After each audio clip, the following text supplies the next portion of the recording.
La ilaha illallah. Me za ka yi haka? La ilaha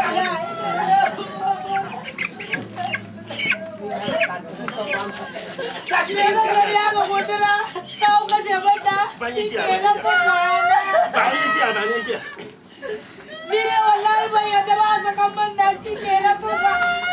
Wallahi zan bige ki. Zauna na ki, zauna na.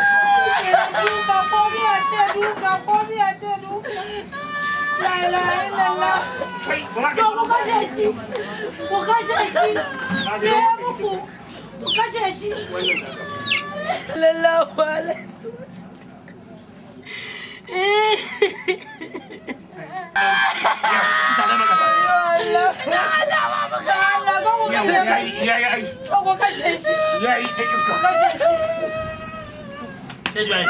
Yanzu ya za a yi mai bayan yaro. Na kudura. Ina jin.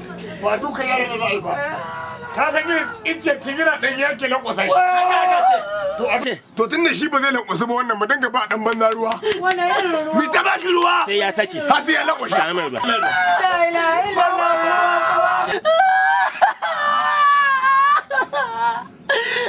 Sako yaro an saka shi a ciki. Yawwa. Yi mashi baya, yi mashi baya. Yi mashi baya, yi mashi baya.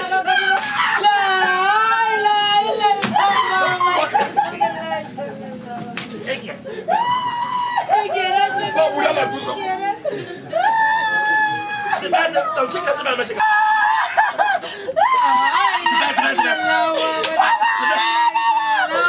Sa mashi duka. Sa mashi duka. Sa mashi duka. Yayi. Yayi. Gobe da safe. Sai a zo a ƙara mashi. Wannan da rana ne aka ma. Da mangariba. A zo a ƙara mashi. Gaba. Da isa. A zo a ƙara mashi. Ya samu aiki ne kawai. Halima, sai ki Je. Wallahi in kin kwance shi. Sai na bi ki ko ina kika shiga. Kin san hakinan ku na mijin da ka ko. Hakinan ku na mijin da ka.